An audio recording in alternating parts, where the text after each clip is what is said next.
నేను ఏం పోల్చుకున్నావు జగన్ రెడ్డి నువ్వు అసలు అని ఇంతమంది సలహాదారులు ఉన్నారు కదా, సరైన స్క్రిప్ట్ తయారు చేయించుకోవచ్చుగా. సలహాదారులందరూ ఒకసారి గమనించుకోండి, స్క్రిప్ట్ రాసేవాడికి ఒక మాట చెప్పండి అయ్యా. జగన్ రెడ్డి గారు లేకపోతే మీకు సలహాదారులు పదవులే లేవు కదా, కనీస విశ్వాసం చూపించాను జగన్ రెడ్డి గారి పట్ల. నేను సభలో ఆయన పోల్చుకుంటున్నాడు, రెండు విషయాలు చెప్పారు. అంటే ఒక పూరించని శంఖంతో శంఖారావం చేస్తున్నానంటూ నేను మాట్లాడిన సభలో రెండు విషయాలు మాట్లాడాడు. మొదటిది పచ్చి నిజం, నేను అభిమన్యుని కాదు అని చెప్తున్నాడు, నిజం. రెండోది నేను అర్జునుడిని అని చెప్తున్నాడు, అది పచ్చి అబద్ధం. ఎందుకంటారా ఇది మనం విశ్లేషించుకోవాలి ఖచ్చితంగా, ఎందుకంటే మాట్లాడింది ముఖ్యమంత్రి వర్యులు కాబట్టి మనం ఖచ్చితంగా విశ్లేషించుకోవాల్సిన అవసరం. అభిమన్యుడు అనే పదానికి సంస్కృతంలో అర్థం ఆత్మగౌరవం ఉన్నవాడు అని.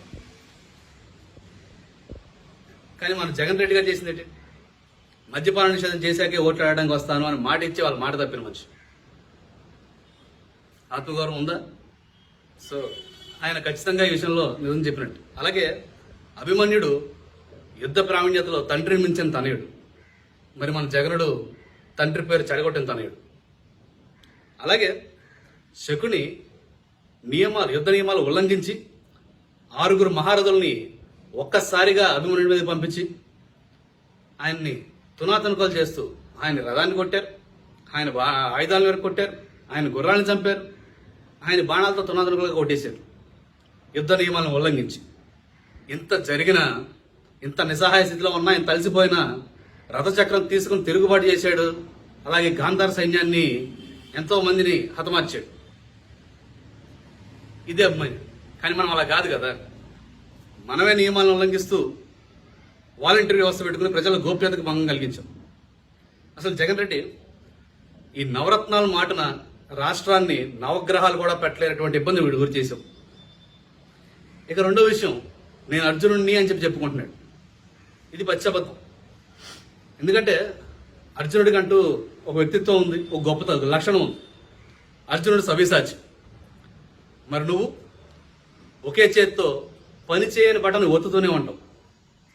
అలాగే ప్రతిపక్షాలు ఏమన్నా బాణాలు వేస్తుంటే తిరిగి సంధించడానికి నీ దగ్గర బాణాలు లేక వారి వ్యక్తిగత విషయాలు తీసుకొచ్చి వాళ్ళ మీద పడి ఏడుస్తూ ఉంటాం. మరో విషయం, ఇది మరో గొప్ప లక్షణం అర్జునుడు. ద్రౌపదికి ఉన్న 5 భర్తల్లో వారందరూ కలిసికట్టుగా పెట్టుకున్న నియమం ఉంటుంది.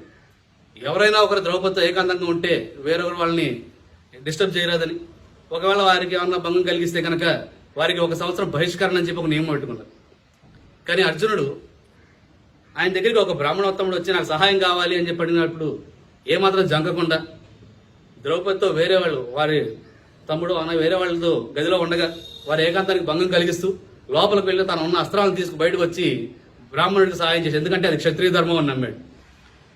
ఈ ధర్మం కోసం నిలబడ్డావు కాబట్టి నువ్వు ఎటువంటి శిక్ష వేసుకోక్కర్లేదు నాయన అని చెప్పి మిగతా అందరూ వారించినా కూడా అర్జునుడు తన వినకుండా తనకు తానుగా 1 సంవత్సరం పాటు శిక్ష విధించుకున్నాడు.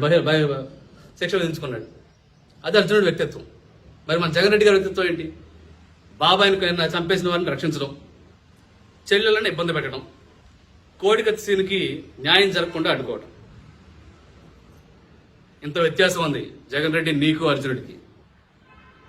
ఇవన్నీ మనం కూలంకుషంగా పరిశీలించుకుంటే జగన్ రెడ్డి నువ్వు అభిమన్యుడివి కాదు, అర్జునుడివి కాదు, అయితే గితే సెకండ్ అవ్వచ్చేమో. ఇది కూడా నా పొరపాటు కావచ్చు. సెకండ్కైనా కొన్ని విలువలు ఉంటాయని నమ్ముతున్నాను. నీ విలువలు ఏంటో, నీ ప్రస్థానం ఏంటో ఒకసారి నువ్వే ఆలోచించుకో. జై హింద్, జై ఆంధ్ర, జై జనసేన.